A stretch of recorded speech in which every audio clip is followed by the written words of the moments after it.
আল্লাহর নবী সাল্লাল্লাহু আলাইহি ওয়াসাল্লাম বলছেন, হাদিসের মধ্যে আছে, যে ফজরের নামাজ পড়ে না, আল্লাহ রাসূল বলছে ওয়া ইল্লা আসবাহা খাবিসান নফস কাসলানান, ফজরের নামাজ যে পড়ে না, রাসূল বলেন সে হচ্ছে খবিস। খবিস, এটা খবিস তুই বেটা। এই তোমরা যারা ফজরের নামাজ পড়ো না, খবিস তুই বেটা, খবিস। পাউডার লাগায়, পাউডার লাগাও কিত্তা, খবিস কোথাকার। খবিস আবার পাউডার লাগাও কিত্তা, ফেয়ার এন্ড লাভলি ডলও কিত্তা। কথা বলেন না কেন? তুই কিত্তা পাউডার লাগাও, পাউডার লাগাইলে বুঝি সুন্দর হয়। বেডি দেখো না পাউডার লাগায়, এবুড়িয়ে লাগায়, ঘন্টা দুয়েক পর আবার এবুড়িয়ে দুইয়া লাগায়। বুড়ি জানে এটা ধোকা, ঠিক কিনা বলেন না? এটা যে ধোকা, নাহলে বুড়ি ধোকা। মেকআপ বক্স ধোকা আবার লাগাইয়া সেরা, এটা ধোকা, এটা আসল না, এটা নকল। আল্লাহর নবী সাল্লাল্লাহু আলাইহি সাল্লাম বলেন বেনামাজি খবিস। আর নবীজি হাদিসে আছে, বাথরুমে ঢুকতে, পেশাব পায়খানায় ঢুকতে নবীজি খবিস থেকে পানাহ চাইতেন, দোয়া পড়তেন। তো এই দোয়ার অর্থ কি? আল্লাহ আমি খবিস থেকে কি চাই? পানাহ চাই। তার মানে নবীজি বুঝাই দিছে, উম্মত পেশাব পায়খানার মধ্যে থাকে খবিস। খবিসের ঠিকানা কোথায়? Bathroom, bathroom, toilet. আল্লাহুম্মা ইন্নী আউযু বিকা মিনাল খুবুসি ওয়াল খাবায়েস। আল্লাহ খবিস থেকে পানাহ চাই। বাথরুমে ঢুকতে বলেন, জন্য বেনামাজি খবিস। এই খবিসের ঠিকানা টয়লেট, নাপাক, এটা নাপাক, এটা অপবিত্র, অপদার্থ, এটা অকর্মণ্য। এটা জিন্দেগির আর অর্থ কি? জীবন মানে খানা, জীবন মানে ঘুম, জীবন মানে লজ্জাস্থানের চাহিদা পূরণ, যৌন চাহিদা পূরণ, এই তিন জিনিস। তাহলে কুকুরের সাথে, বিড়ালের সাথে, গরু ছাগলের সাথে তফাৎ কি? ওই প্রাণীগুলোও তো খানা, ঘুম এবং যৌন চাহিদা পূরণ করে কিনা? কথা বলেন না কেন? কুকুরের ছাও আছে কিনা? তো কুকুর বিড়াল খায় কিনা? কুকুর বিড়াল ঘুমায় কিনা? তো তোমার সাথে তফাৎ কি? বেনামাজি বলে সেজদা নাই যার কপালে। আমনের লগে জানোয়ারের পার্থক্য কোথায়? আমনে খারাইয়া কোনছে ভিডিও করুন, আমনে কোন? হ্যাঁ হ্যাঁ বলেন, এখন বলেন, আমরা শুনি, এনে 10 জনে বিচার করুক। পার্থক্য কোন? আপনার সাথে জানোয়ারের তফাৎ কি? ছেলেরা বলো বাবা, তোমরা যারা মাগরিবের নামাজ পড়ো নাই, হ্যাঁ, লজ্জা কোথায় তোমাদের? শরম কোথায়? এই বেহায়া, কোন লজ্জায় আল্লাহর জমিনে চোখ তুলে তাকাও? হ্যাঁ, নির্লজ্জ। ছি ছি ছি ছি। মুসলমান এত আত্মমর্যাদা বোধহীন হয় কিভাবে? মালিককে চেনে না, বানানে ওয়ালাকে চেনে না, গোলামি বোঝে না, সেজদা দিতেও মন চায় না। মুসলমান এত পাষাণ হয় কেমনে? আরে তার মা কোথায়? তার বাবা কোথায়? আরে তুই কোন মার দুধ খাইছত রে? তোরে কি মা দুধ খাওয়ায় নাই? তুই কি বাবার হাতে বড় হও নাই? তুই কি মুসলমানের ঘরে জন্ম নেও নাই? হায় না ফরমান। মা বাপ গুলোকে বললাম, কি ফুতেরে মা আমনে দুধ খাওয়াইলেন? এই অপদার্থ তো সেজদাও দেয় না। হ্যাঁ, এই বাপ কাল লাগে বিল্ডিং বানাইলেন, এই হাইওয়ান তো সেজদাও দেয় না। কাল লাগে সোফা বানান, মাতবুরি দেখান, চা দোয়ানে বইয়া গপ মারেন, জিফুত লইয়া বালা আসি, কিতা বালা? এই ফাঙ্গাস আর তেলাপিয়া খান যে, এই কারণে বালা। হ্যাঁ, এই ফার্মের মুরকা আর কক মুরকা, দুন্দুল আর করলা, ধনিয়া তার কাঁচামরিচ, টমাটো আর শশা, এই তো খানা। আর কিতা কথা বলেন? আর কি ঘুরে গেলে তো ফাঙ্গাস তেলাপিয়ে দুনিয়ার বেশি কি ভোগ করছি আমরা? খুব আশ্চর্য কিছু, অনেক কিছু দুনিয়া ভোগ করছি আমরা। এটুকু দুনিয়া ভোগ করছেন বলে এ ফান কদ্দুর খান, বিড়ি খান, চা খান, বন খান, টেলিভিশনে মানুষের বেডির নাচ চান। আপনার বেডি তো আর নাচে না, নাচে মানুষের বেডি। কথা বলেন না? এতটুকু দেখেই দুনিয়া ভোগ করছেন বলে খুশি হয়ে গেলেন, তৃপ্ত হয়ে গেলেন, মজা পেয়ে গেলেন। আহা, আফসোসের ব্যাপার। এত লম্বা আখিরাত কেমনে পার হবেন? এত লম্বা কবরের জিন্দেগি কেমনে পার হবেন বলেন তো? নূহ আলাইহিস সালামের জামানায় যারা মারা গেছে তারা আজ কত হাজার বছর কবরে পড়ে আছে। ইব্রাহিম আলাইহিস সালামের জামানায় যারা মারা গেছে তারা আজকে কতদিন কবরে পড়ে আছে। হ্যাঁ, আবু জাহেল আজকে কত বছর কবরে পড়ে আছে? 1450 বছর, আরো বেশি, 1450 বছর ধরে পড়ে আছে কবরে। এরপরে তো হাসরের মাঠ, এরপরে তো ফুলসেরা, এরপরে তো জাহান্নাম, আর তো রইছে। তাহলে দুনিয়ায় থাকলি কতদিন, কবরে পড়ে রইলি কতদিন? আপনি বলেন। আবু জাহেল দুনিয়াতে ছিল 800 বছর, কথা কর না? আবু লাহাব দুনিয়াতে জীবিত ছিল 900 বছর, তো কবরে আছে কত বছর? তো বাচ্চা কয় বছর? নাহলে 60 বছর, নাহলে 70 বছর, ঠিক কিনা বলেন? তাহলে দুনিয়ায় ছিলি কতদিন, কবরে আসত কতদিন? আচ্ছা, এই কথাই এখনই মনে হইল। হ্যাঁ, এরপরে তো সামনেরটি রয়েছেই মিয়া। এখনো তো কিয়ামত আসে নাই, এখনো তো ইসরাফিল ফু দেয় নাই। একবার ফু দিবে, সব কবরে যাবে, আবার ফু দিবে, হাসরের মাঠ কায়েম হবে। আবার হাসরের মাঠের একদিন, খোদার কসম এই কোরআনে আল্লাহ বলছে, হাসরের ময়দানের এখন একদিন, প্রতি একটা দিন কয় ঘন্টা? হাসরের একদিন আল্লাহ বলছে 50,000 বছর, 50,000 সানা, 50,000 বছর। হাসরের ময়দানের পুরা সময় না, একদিন, একদিন। পুরা হাসরের মাঠ কতদিন সেটা আল্লাহই জানে। প্রিয় বন্ধু আমার, নষ্ট হয়েন না। ছেলেরা আমার, বাপ, বরবাদ হয়েও না। মনে করো কেউ বলে নাই, তবুও নষ্ট করো না নিজের। বাবা বলে নাই, মা বলে নাই, সর্দারে বলে নাই, মাতবরে বলে নাই, গ্রামের মুরব্বীরা বলে নাই, কেউ তোমারে কিছু বলে নাই, তবুও তুমি নিজেরে নষ্ট করে দিও না। হযরত ইব্রাহিম আলাইহিস সালাম, পুরা কওম, আপন মা, আপন বাপ, সবাই মূর্তি পূজক, কেউ তো উনাকে ইমানের দাওয়াত দেয় নাই, তবুও সেই ছোট্টবেলা থেকে তিনি ওইখানে থেকেই উনি খুঁজে নিছেন আল্লাহকে। কাকে খুঁজে নিছেন? আল্লাহকে খুঁজে, আল্লাহকে তালাশ করে নিছেন। কওমের লোকেরা বলছে যে তারকা এটা রব। বলছে আচ্ছা ঠিক আছে, দেখি তো। কিছুক্ষণ পরে তারকা ডুবে গেছে। বলছে কই, রব আবার ডুবে কেমনে? পরের দিন এলাকার লোকরা বলছে চাঁদ, এটাই আমগো রব। বলছে আচ্ছা ঠিক আছে, মানে নিলাম, দেখি তো। ভোর হতে হতে দেখে চাঁদ নাই। কি রব যদি জায়গা, তো আমি বন্দা রইলাম, রব কো? বুঝেন না কথা? এরপরে বলছে সূর্য, এটা বড় সড়ো মোড়া তাজা, এটাই রব। হ্যাঁ, ইব্রাহিম আলাইহিস সালাম বলছে আচ্ছা দেখি তো। সন্ধ্যা হইছে আর সূর্য ডুবে গেছে। তো ইব্রাহিম আলাইহিস সালাম বলছে হায় আমার কওম, কি কও এডি তোমরা? তোমার মাথা ঠিক আছে নি?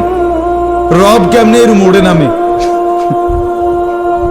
রব এমন হয় কেন? বানানেওয়ালা এত দুর্বল হবে কেন? তখন তিনি বলছে ইন্নী ওয়াজ্জাহতু ওয়াজহিয়া লিল্লাযী ফাতারাস সামাওয়াতি ওয়াল আরদা হানিফা ওয়া মা আনা মিনাল মুশরিকিন। যে না কওম শোনো, আমি তোমাদের বানানো কোনো দিকে ফিরবো না, আমি ফিরছি আমার চেহারা, আমার জিন্দেগি ফিরাইয়া দিলাম ওই সত্তার দিকে যিনি 7 আসমান ও জমিন পুরাটা বানাইছে। হানিফান, একনিষ্ঠ ভাবে আমি শুধু তার দিকে ফিরলাম। ওয়া মা আনা মিনাল মুশরিকিন, আমি মুশরিকদের অন্তর্ভুক্ত নই, আমি আল্লাহকে ছাড়া কাউকে মানি না। হযরত ইব্রাহিম আলাইহিস সালামের বাবা বলছে, পুত তোরে আমি তেজ্য পুত্র করে বাড়ি ছাড়া করে দেব। হযরত ইব্রাহিম আলাইহিস সালাম বলছে, আ'তাজিলুকুম ওয়া মা তাদউনা মিন দুনিল্লাহ। আব্বা আমি আপনারে ছেড়ে দিলাম, আপনি আমার কিতে ছাড়বেন? আপনি বাইর জায়গা দিতেন না, কিতে আমি আইলাম না আপনি বাইর। আমার ঈমান দরকার, আমার আখিরাত দরকার। আমি বহন দিয়ে কিতে করব? আমি সোফা দিয়ে করবো নাকি? আমি বিল্ডিং দিয়ে করবো কি? যার বাপে বিল্ডিং করে দিছে না, হাতে বেড়া পরে আর বিল্ডিং করতে আসছে না। আমার কথা কয় না, বোঝেন নাই আমার কথাটা? যার বাপে জমি কিনে দিতে আসছে না, এবারে পরে এবারে ফুতে আর কোনোদিন জমি কিনতে আসছে না, তো তো কি আমনে যে একবার উল্টাইয়া গেছেন। আরে ফুত, আমি যদি কদ্দুর কিছু করে দিয়ে যেতাম না পারি, আমি মরলে তারা খাইবো কেমনে? না তারা চিরা খাইবো। আর পরে আমনে 2 বস্তা চিরা কিনে দিয়ে যাই, আমনে মরলে আর কেউ দুনিয়াত কাম করতো না, আমনে একটা কামিলা মরতে আছেন শেষ। এটা ধোকার কথা না, বলেন না কেন? তো হযরত ইব্রাহিম আলাইহিস সালাম বলছে, আব্বা আপনাকে ছেড়ে দিলাম। ওমা তাদউনা মিন দুনিল্লাহ, আল্লাহকে বাদ দিয়ে যে আপনি যাকে ডাকেন সেই মূর্তি, আল্লাহকে বাদ দিয়ে যেগুলোকে আপনি ডাকেন, বাপ আমি এগুলোকেও ছেড়ে দিলাম। এবার ইব্রাহিম নবী বললেন, ওয়া আদউ রাব্বি, আমি শুধু কেবল আমার রব আল্লাহকে ডাক দিলাম। গোটা দুনিয়া ছেড়ে দিলাম বাপ, সংসারও ছেড়ে দিলাম বাপ, আপনি মা বাবার মায়াও ছেড়ে দিলাম, আমি শুধু আমার আল্লাহকেই ডাকলাম। আসা আল্লাহ আকুনা বিদুআই রাব্বি শাকিয়া। এবার ইব্রাহিম নবী বলেন, আব্বা আমি বিশ্বাস করি আমার ওই এক আল্লাহকে ডেকে কেউ কোনোদিন বঞ্চিত হয় না। মাখলুককে ডেকে হেরে যায়, নেতা ভুলে যায়, কর্মীও ভুলে যায়, মা বাপও অনেক সময় রাগ করে, মা বাপ অনেক সময় ভুলে যায়, সন্তানও মা বাপকে ভুলে যায়, সবখানে হইতে পারে এমন, কিন্তু আমার আল্লাহকে ডেকে কেউ এমন হয় না যে বঞ্চিত হয়। আল্লাহকে বান্দা যখন জমিন থেকে ডাক দেয় আল্লাহ রব্বুল আলামিন সাথে সাথে বলে, লাব্বাইক ইয়া আবদি, আমার বান্দা আমি হাজির, বল না বান্দা কি দরকার। বান্দা আবার বলে আল্লাহ, আল্লাহ আবার বলে লাব্বাইক, আছি তো বলো না। বান্দা বলে সুবহানাল্লাহ, আল্লাহ বলে শুনছি তো বান্দা, বলো না কি চাও বান্দা। বান্দা আবার বলে আলহামদুলিল্লাহ, আল্লাহ বলে বলো না কি চাচ্ছ বলো। আল্লাহু আকবার বলে আবারও বলছি কি চাচ্ছ বলো না, আমি তো শুনতেছি, আমি তো আছি বান্দা। কিন্তু বান্দা যখন শুধু আল্লাহকে ডাকতে থাকে, জিকির করতে থাকে, তাসবিহ পড়তে থাকে, মনের কষ্ট দুঃখ বেদনা চাওয়া পাওয়া কিছুই বলে না, শুধু জিকির করে, শুধু জিকির করে, শুধু আল্লাহকে ডাকে, আল্লাহকে ডাকে, শেষ পর্যন্ত আল্লাহ খুশি হয়ে বলে, বান্দা তুই যেহেতু আমাকে ডেকে মজা পাইছো, ঠিক আছে বান্দা তুমি আমাকে ডাকতে থাকো, আমি আল্লাহ তোমাকে দিতে থাকি। কি লাগবে আমি তো জানি, তোর বিবি অসুস্থ আমি কি জানি না, তোর ছেলে বিদেশে অসুবিধায় আছে আমি কি জানি না, কথা বলেন, তোর যে শরীরে সমস্যা আমি কি এটা জানি না, আমি তো সব জানি, কোথায় তোর কোন মুসিবত। আল্লাহর আড়ালে কি কিছু হয়, আল্লাহর গোপনে কি কিছু হয়, তাই আল্লাহর ইচ্ছা ছাড়া কি কিছু হয়। এজন্য মোবাইলের কথা বলতে গিয়ে এতগুলো কথা লম্বা বললাম। ছেলেদেরকে বললাম, বাবা অনেক ছেলে বসছো, মাশাআল্লাহ, আল্লাহ খুব বরকত দান করে। আজকে মুসলমানের যুবক তোমাদের ফেরার অপেক্ষায় ইসলাম।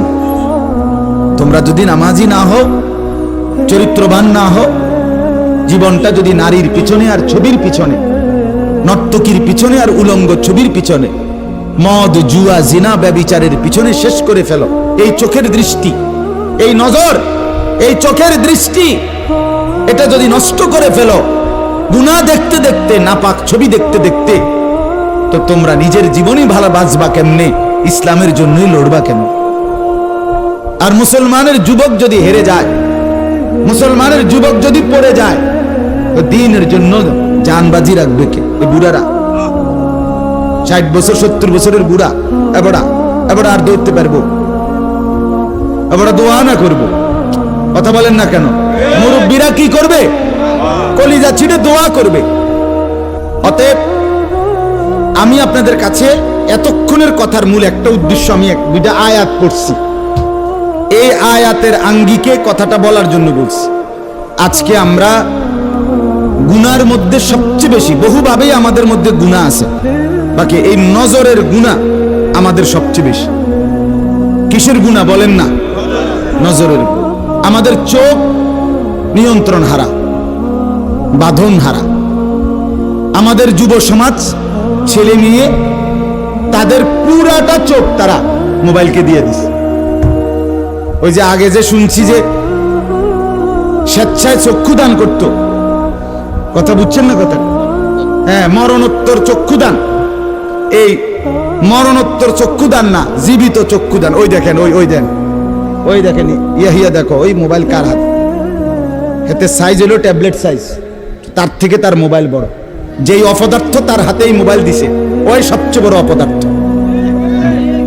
ওইটা একেবারেই অপদার্থ। সে যদি ভাই হয় তো ভাই অপদার্থ, বাপ যদি হয় ওইটা অপদার্থ বাপ। এই সন্তান নষ্ট করার সবচেয়ে বড় দায়ী আপন গার্জিয়ান। মা বেডি 2 বছরের বাচ্চাটারে বড় মোবাইলটা দিয়ে দিছে, তুই টিপ এটা, তুই তবু ডিস্টার্ব করিস না, আমি সাইজ দিয়ে আসি ড্রেসিং টেবিলে, এবডি পাউডার ডলে, হেতে মোবাইল টিপ। কথা বুঝেন নাই? ওবেডি হিন্দি সিরিয়াল দেখে টেলিভিশনে, হ্যাঁ, হিন্দি সিরিয়াল দেখে, ইন্ডিয়ান সিরিয়াল দেখে, কি দেখে? মনোযোগ দিয়ে দেখে। হিন্দি সিরিয়ালের সবগুলোর মূল বৈশিষ্ট্য হলো স্বামী স্ত্রীর ঝগড়া, শাশুড়ির থেকে জামাইরে কেমনে আলাদা করতে হবে, দেবর ননদের কেমনে স্বামীর থেকে বিচ্ছিন্ন করতে হবে, মানে সংসার কিভাবে তছনছ করবে, এটা হলো ওই বেঈমানদের সবচেয়ে বড় ষড়যন্ত্র। সবগুলোর বৈশিষ্ট্য এটা। মহিলারা এইটা দেখা বিবাহের পরে 6 মাসও একসাথে আর থাকতে চায় না। 6 মাসও না। বেডির সিদ্ধান্ত, মরিয়ার বাসি টেবেডারে তার বাপ মার থেকে আলাদা করুন। জীবনের সাধনা এটা। হায় হায়, লানত, অভিশাপ ওই নারীর প্রতি, যে নারী তুমি বেটি তোমার একটু সুখের জন্য স্বামী বেচারাকে আলগা করে লাইলা। তুমি তো কিছুক্ষণের সুখ হয়তো পাইবা, কিন্তু এই স্বামী মা বাবার নাফরমানির কারণে এই ছেলেটা তারও তো চিরদিনের জন্য জাহান্নামী বানাই দিল। মা বাপ যদি কষ্ট পায়, আহাজারি করে, মা বাপের কলিজার মধ্যে যদি ব্যথা লাগে, তো এই সন্তান জাহান্নামী হবে না? বলে। এজন্য আমরা প্রত্যেকেই এই কথাটা বলতেছিলাম, আজকে আমাদের সবচেয়ে বড় গুনাহ আমাদের ছেলেদের, আমাদের মেয়েদের, আমাদের নারীদের, আমাদের পুরুষদের, আমাদের জওয়ান, আমাদের বুড়া, আমাদের যুবতী, আমাদের বৃদ্ধা, সবার একটাই বড় রোগ। আমরা চোখ অনিয়ন্ত্রিত। বুড়া মানুষও টেলিভিশন চায়, বুড়া চাচা বাঁকা হয়ে গেছে, কাশে বেরামে ধরে গেছে, কিন্তু এবার আর টেলিভিশন সাউন্ড, বেডিক সাউন্ড, চা দোকানে নাচ গান দেখার অভ্যাস ছুটে নাই। এমন অভ্যাস আছে কিনা বলেন না? যার নাই হেবটা রাগ না হইলে ভালো। আর যে বেটা রাগ হইলে, আপনার অভ্যাস থাকলে, আপনার রাগ হইলেই কি আর আসলেই কি। অতএব নজর নিয়ন্ত্রণ করা চাই, নজর হেফাজত করা চাই, নজর সুন্দর করা চাই। অতএব আমার বাপ, আমি আপনাদের কাছে কোরআনুল কারীমের এই 2টা আয়াতের তরজমা শুনাইতে চাই। এটা পুরুষদের জন্য, নারীদের জন্য। উভয়টা। একজন মুসলিম পুরুষ, তার ব্যাপারেও আল্লাহর হুকুম, একজন মুসলিম নারী, তার ব্যাপারেও আল্লাহর হুকুম। উভয়কে আল্লাহ তাআলা বলছে চরিত্রের হেফাজতের জন্য সবচেয়ে প্রথম শর্ত, 1 নাম্বার দৃষ্টি হেফাজত। কোন মানুষের চরিত্র সুন্দর কিনা এটার প্রমাণ তার নজর ঠিক কিনা। আমি ওই কথা শুদ্ধ কয়, ফ্যান ফিনছে, শার্ট গাও দিছে, স্প্রে লাগাইছে, কথাবার্তা এমনি কুমাইয়া কয় জি জি জি আঙ্কেল কেমন আছেন, ভালো আছেন, এ আর মাশাআল্লাহ দেখছুনি ও ভদ্র ভদ্র বাইয়া পড়তে আছে একবারে বড়। না না না না না, 1 নাম্বার পবিত্রতা, সুন্দর উত্তম আখলাক, সৎ চরিত্রবানের 1 নাম্বার বৈশিষ্ট্য হলো যে যার চক্ষু নিরাপদ, যে চোখ নিরাপদ রাখে। 1 নাম্বার এটা আল্লাহ তাআলা বলেন। আর চূড়ান্ত হলো যে নিজের লজ্জাস্থান হেফাজত করে। এই 2 দিকের বেড়া, মাঝখান দিয়ে এর ভিতরে যা আছে সবগুলো এতে নিয়ন্ত্রিত হবে।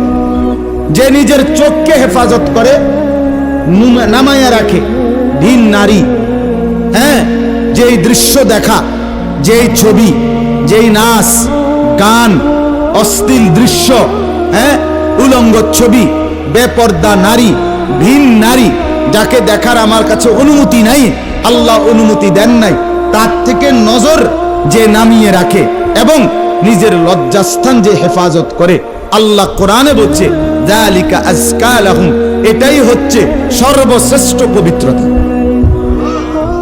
এটাই হলো সর্বশ্রেষ্ঠ, কি বলেন না, পবিত্র, সেই বড় পবিত্র। এবার এই শুদ্ধ কথা কোক আর সিটেঙ্গা কথা কোক, কথা নোয়াখাইল্লা হোক আর সিলিটটা হোক, এটা দেখার বিষয় না। দেখার বিষয় হলো তার নজর দৃষ্টি এটা নিচের দিকে কিনা, আর লজ্জাস্থান হেফাজত কিনা। এই দেখেন আল্লাহ কি বলে শুনেন। 18 নম্বর পারা 24 নম্বর সূরা, সূরা নূর, এই সূরার 30 নম্বর আয়াত। আল্লাহ তাআলা বলেন, কুল, হে নবী আপনি বলুন, লিল মুমিনিন, সমস্ত মুমিন পুরুষদেরকে, পুরুষদেরকে মানে এই হুকুম কার্যকর শুরু হবে যেই ছেলেটা সাবালক হইছে, যেই মেয়েটা সাবালক হইছে, ওই দিন থেকে 100 কার্যকর। কোন ছেলের উপরে যেদিন গোসল ফরজ হয়েছে, প্রথম যেদিন তার বীর্যপাত হয়েছে, সেদিন থেকেই সে সাবালক, প্রাপ্তবয়স্ক, সেদিন থেকেই সে যুবক, সেদিন থেকে ইসলাম মানা পুরাটা 100 তার উপরে ফরজে আইন। ওই দিন থেকে তার 1 মিনিট 1 সেকেন্ড হিসাবের বাহিরে হবে না। প্রতি সেকেন্ড নিঃশ্বাসের জন্য তাকে মৃত্যু পর্যন্ত, মানে বালেগ হওয়ার দিন থেকে মৃত্যু পর্যন্ত যে হায়াত পাইছে যেদ্দুর, আল্লাহর কাছে হিসাব দিতে হবে তদ্দুর। রাতের হিসাব, দিনের হিসাব, হাঁটলে বসলে উঠলে খাইলে ঘুমাইলে, এমনকি নিঃশ্বাসের হিসাবও খোদার কসম আল্লাহর কাছে দিতে হবে। কোন মেয়ে যেদিন তার প্রথম মাসিক শুরু হয়েছে 13-14 বছর বয়সে, সেদিন থেকে সে প্রাপ্তবয়স্কা, সাবালিকা, সে যুবতী। অতএব সেদিন থেকে মৃত্যু পর্যন্ত তার হায়াত যতদিন পাইছে, একদিনের ভালো মন্দ, জায়েজ না জায়েজ, হালাল হারাম, বৈধ অবৈধ, সবকিছুর হিসাব সে আল্লাহর কাছে দিতে হবে। কথা বুঝলেন কিনা আপনি? হ্যাঁ, এটা জরুরি, এটা জরুরি। স্বামীর কারণে, শ্বশুরের কারণে, স্ত্রী, মহিলা বলেন আমার স্বামী বাধ্য করছে দেবরের সাথে দেখা করা, স্বামী বাধ্য করছে ভাসুরের লগে দেখা করতে, খোদার কসম স্বামী যদি আসমান ভাঙ্গাও মাথাত ফালায়, তারপরও স্ত্রীর জন্য এই কথা মান্য করা স্বামীর হারাম। আর স্বামী যদি এই হারাম কাজের জন্য বাধ্য করে স্ত্রীকে, এই স্বামী জালেম। এই স্বামী কি বলেন না কেন, চাচতো ভাই, জ্যাঠতো ভাই, খালতো ভাই, ফুফাতো ভাই, দুলা ভাই, তারারে কইছে বাদ বাইরা দাও, তুমি আজ্ঞায় দাও, তারা মেহমান, সব সময় কি আর আইয়েনি? হ্যাঁ, যেই স্বামী বলে, যেই শ্বশুর বলে, এই উভয়টাই জালেম, নিকৃষ্ট পাপী, সীমা লঙ্ঘনকারী, সীমা লঙ্ঘনকারী। কোন সন্দেহ না, কোন সন্দেহ। আল্লাহকে, আল্লাহর হুকুমের বিরোধিতা করে মাখলুকের হুকুম মানা অনুমতি নাই, অনুমতি নাই। হযরত ইব্রাহিম আলাইহিস সালামের বাবা ওনাকে মূর্তি পূজা করতে বাধ্য করতে চাইছে, করছে না? কইছে না যে নরে তেজ্য পুত্র করে দেবো বেড়া? কোরআনের আয়াত। ইব্রাহিম আলাইহিস সালাম বলছে আমনেরে আমি ছেড়ে দিলাম। কিসের জন্য? ঈমানের জন্য। কিসের জন্য বলেন না? ওয়া ইন জাহাদাকা আলা আন তুশরিকা বি মা লাইসা লাকা বিহি ইলমুন ফালা তুতি'হুমা ওয়া সাহিবহুমা ফিদ দুনিয়া মা'রুফা। কোরআনে আল্লাহ বলেন, তোমার মা বাপ যদি তোমাকে আমি আল্লাহর সাথে শিরিক করতে বলে, তুমি কোনোভাবেই তার অনুসরণ করবে না। হ্যাঁ, তবে মা বাবার সাথে কষ্টদায়ক আচরণ করবে না, ব্যবহার করবে ভালো, ব্যবহার করবে উত্তম। তার গায়ে হাত দিবে না, তারে ধাক্কা দিবে না, তারে গালি দিবা না, তারে ধমক দিবা না, কিন্তু তার কথা মানবা। কোন কথা? আল্লাহর নাফরমানির কথা, শিরিক, কুফর, নাজায়েজ, হারাম, হারাম। সেদিন আমার কাছে এক যুবক ভাই জিজ্ঞেস করছে এই কথা, যে তার বাবা তাকে বাধ্য করতেছে তার দোকান দেখাইয়া 5 লাখ টাকা সুদে টাকা নিয়ে দিতে। মন নাই? আমি পরিষ্কার আমরা বলছি যে অসম্ভব কথা। তোমার বাপ প্রয়োজনে তোমারে ঘর থেকে বের করে দিবে, দেও। এক তো তুমি তারে গালি দিও না, কিন্তু তুমি তার এই কথা মান্য না। এই কথা মানার অধিকার, যেটা আল্লাহ হারাম করছেন সেটা বাবার কথার কারণে হালাল? আরে বলেন না কেন? যেটা আল্লাহ হারাম করছেন সেটা স্বামীর কথার কারণে হালাল না। আমি কিতা করতাম, বেডিতে এই সমস্ত ফাঁকনা কথা কইলে হইতো না। তে বেড়া বাতানে সাইলানে আমি রাইন্দা দেই, এরপরে কিত বেডি হেতে কইতে পারবো। আরে আলাপ, এসব আলাপ করলো। ফেরাউনের ঘরে বিবি আসিয়া ফেরাউনের মতো জালেম কাফের, তার ঘরে নিজের ঈমান 100 ঠিক রাইখা দেখাই দিছে পৃথিবীবাসীকে যে জমিনে ফেরাউনের চাইতে বড় কাফের কে হবে।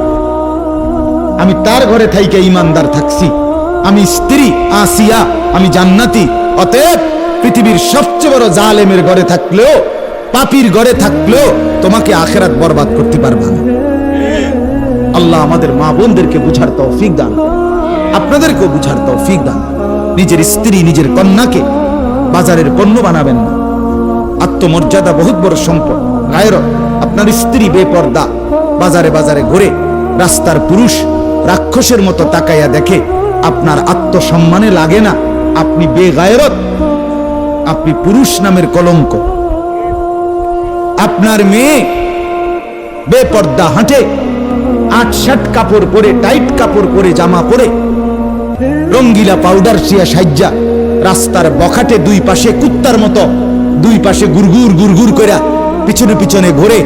আমনে বাপ হইয়া জানেন, মেয়ে মা হইয়া দেখছেন, আমনের গায়ে লাগে না, কলিজায় লাগে না। আপনি বেগায়রত, আত্মমর্যাদাহীন পুরুষ। আমি সেদিন নিজে দেখছি, আমার কলিজা ছিঁড়ে গেছে। আমি নিজে দেখছি, ওই দেবিদ্দার রাস্তা দিয়ে আসতেছি, বাজারের মধ্যে জ্যাম। হঠাৎ আমার নজর জানালা দিয়ে বাহিরে দেখলাম একটা স্কুল পড়ুয়া মেয়ে। মেয়েটা আপনার স্বাভাবিকভাবে জড়সড় হয়েই হাইটা যাইতেছে সামনে দিয়া। ঠিক মেয়েটার এক হাত পিছনে একটা ছেলে আপনার এই বড় মোবাইল দিয়া, মেয়েটা হাঁটতেছে মেয়ের মতো। এই জানোয়ারে পিছন থেকে ভিডিও করতে করতে মেয়ের যাইতেছে পিছন। আমার মন চাইছে জানালা খুলে বলি, বোন তোর পিছনে কুত্তা লাগছে, তোর পেছনে কি লাগছে? কুত্তা লাগছে, তুই তোরে কুত্তা থেকে বাঁচা। বলেন মুসলমান এত নিকৃষ্ট হয় কিভাবে?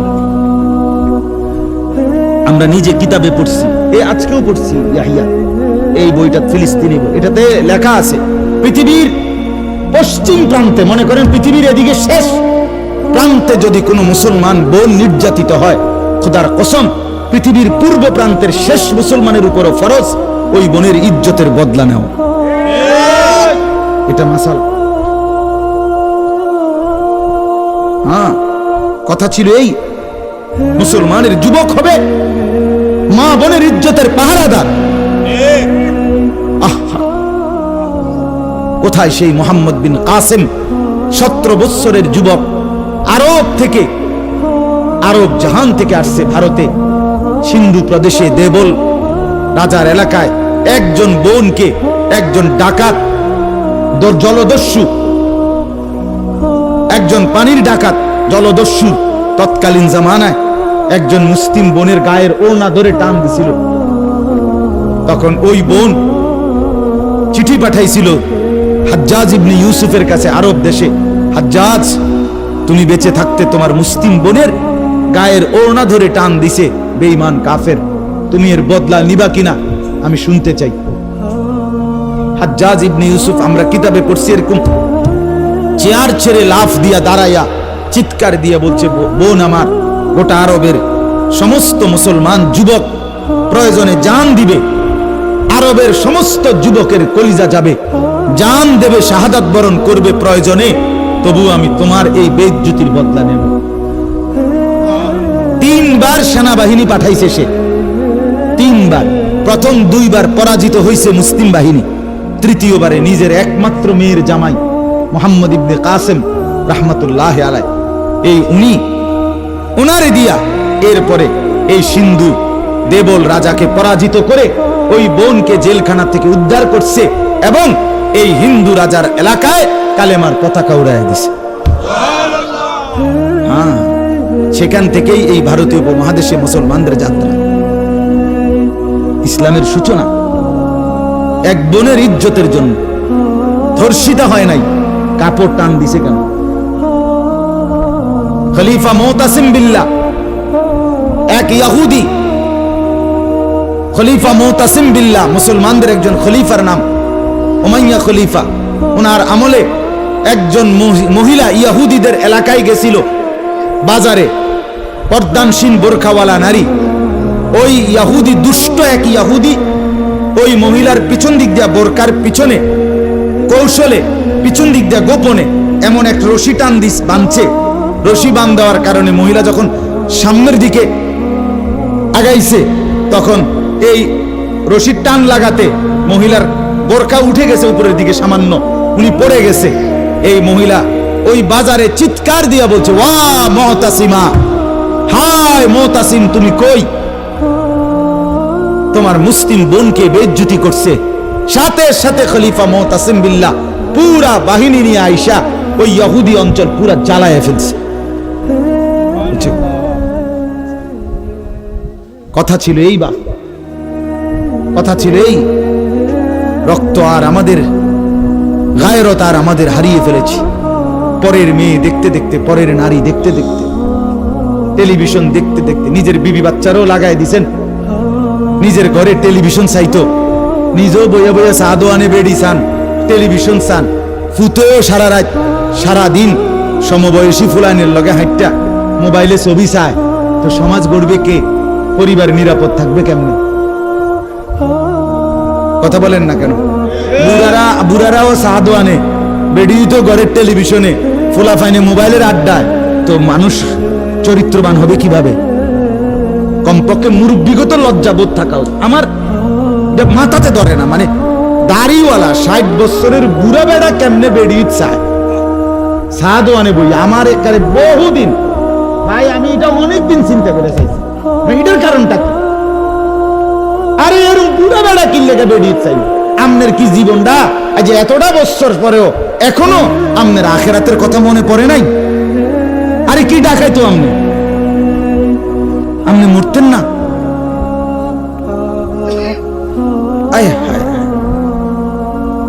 আল্লাহ, একটা সমাজের মধ্যে কিছু মানুষ তো থাকা উচিত।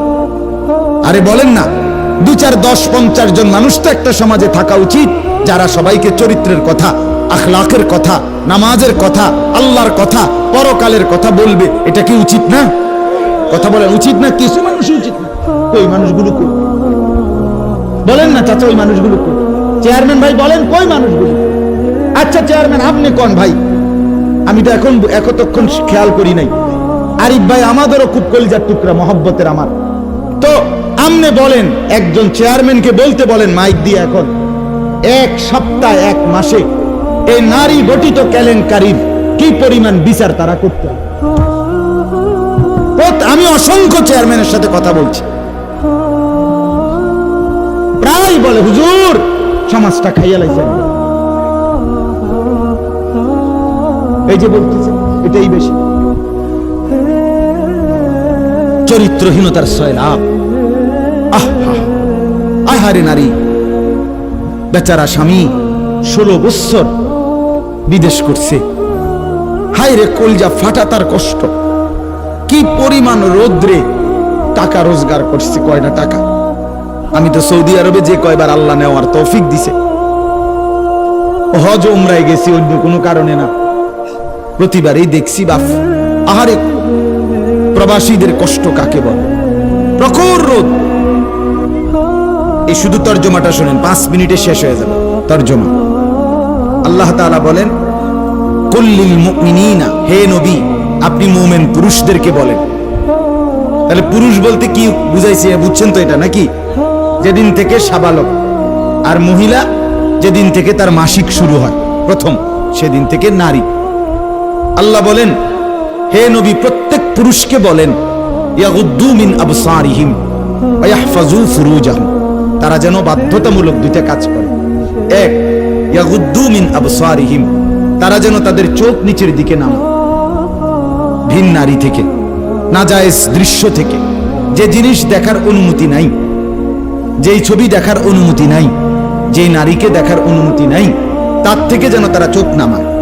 ওয়া ইয়াহফাজু ফুরুজাহুম, এবং প্রত্যেকটা মুমিন যেন নিজের লজ্জাস্থানকে হেফাজত করে। নিজের লজ্জাস্থান হালাল ভাবে অনুমোদিত ছাড়া, স্বামী স্ত্রীর পবিত্রতা ছাড়া অন্য কোনো ক্ষেত্রে নিজের লজ্জাস্থানকে হারাম ভাবে যেন ব্যবহার না করে। নিজের হাত দ্বারা কোনো অবৈধ কাজ যেন না করে, নিজে পুরুষ যেন কোনো অবৈধ নাচ না করে, বিন নারীর সাথে যেন নিজের লজ্জাস্থানের জিনা ব্যভিচার, যেন অসভ্যতা অশ্লীলতা এমনটা যেন না করে। আল্লাহ বলেন দালিকা আজকা লাহুম, কি হবে এতে? আল্লাহ বলে এটাই হবে সর্বশ্রেষ্ঠ পবিত্রতা। এটাই কি বলেন না? সর্বশ্রেষ্ঠ পবিত্রতা। ইন্নাল্লাহা খাবীরুম বিমা ইয়াসনাউন, আল্লাহ বলে যত কৌশলে, যত ফন্দিতে, যত বুদ্ধিতে, যত সিক্রেটে, যত গোপনে তোমরা যে যাই করো, আমি আল্লাহ 100 খবর রাখি। আমার কাছে গোপন কিছু গোপন নেই। অন্তরের হালাত, বাহিরের হালাত, কক্সবাজারের দৃশ্য আর বাড়ির দৃশ্য, রাত গভীরের দৃশ্য, দিনের আলোর দৃশ্য, গোপন জায়গায়, হোটেলে, রেস্তোরাঁয়, অথবা পার্কে, বিনোদন কেন্দ্রে, অথবা মোটরসাইকেলে আরেক বেটার মেয়ে আরেক দিকে নিলাগা, যাই নাও যেখানেই নাও, যত গোপন জায়গায়, মা দেখে নাই, বাবা দেখে নাই, গ্রামবাসী শুনে নাই, কেউ জানে নাই, কিন্তু আল্লাহ বলে বান্দা আমার খবর আছে, আমার থেকে আড়াল করতে পারবে না। অতএব চোখের হেফাজত, চোখের হেফাজত।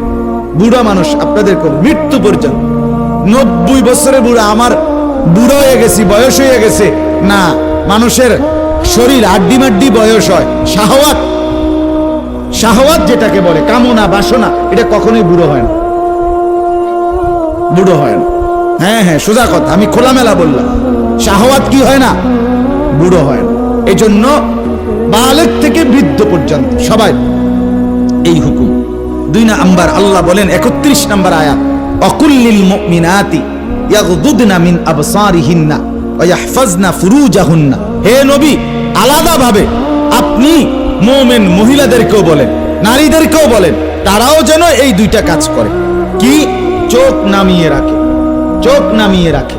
কোন নারী যেন রাস্তার পুরুষ, ভিন পুরুষ, যাদেরকে দেখার অনুমতি নাই, এই যে দেবর, এই যে ভাসুর, চাচাতো ভাই, মামাতো ভাই, ফুফাতো ভাই, খালাতো ভাই, দুলা ভাই, এরকম মানুষগুলো যাদেরকে দেখার অনুমতি নাই, রাস্তার পুরুষ যাদেরকে দেখার, চোখ ফেলার অনুমতি নাই, তাদের থেকে যেন চোখ নামিয়ে রাখে।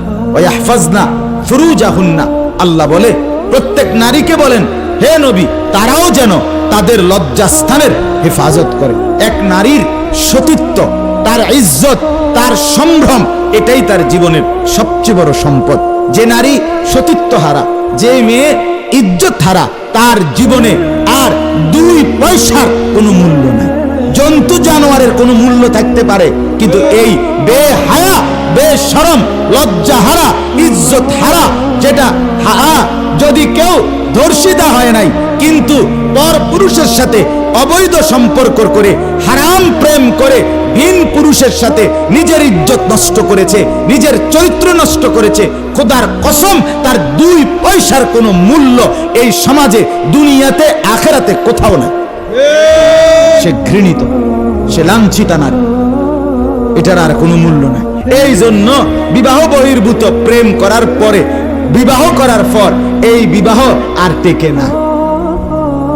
আমার কাছে বলি, হুজুর কি গভীর সম্পর্ক ছিল, এখন বিয়ে করলাম, 8 মাস না যাইতেই সংসারটা জাহান্নামের টুকরা হয়ে গেছে।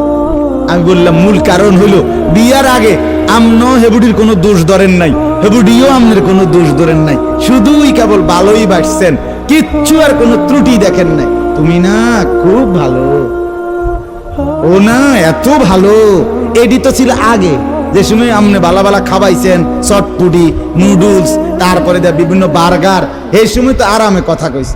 এখন যখন বিবাহ হয়ে গেছে, সংসার শুরু হয়েছে, এখন নুনের মধ্যেও দোষ, চিনির মধ্যেও দোষ। নুনও আগের মতো কড়া লাগে না, চিনিও আগের মতো মিঠা লাগে না। কথা বুঝেন না? এখন ভালোবাসা ঠুস। ভালোবাসা কি? এজন্য আল্লাহ বলেন, নারীকে বলেন নজর নামাইতে এবং নিজের লজ্জাস্থান হেফাজত করতে, বাকিটা অন্য কোনো দিন। আল্লাহ তাআলা আমাদের প্রত্যেক পুরুষ, নারী, যুবক, যুবতী, জওয়ান, বুড়ো প্রত্যেককে নিজের চরিত্রের সৌন্দর্যের জন্য চোখ দৃষ্টি নামানো এবং লজ্জাস্থান হেফাজত রাখবার তৌফিক দান করেন। আল্লাহ তাআলা কবুল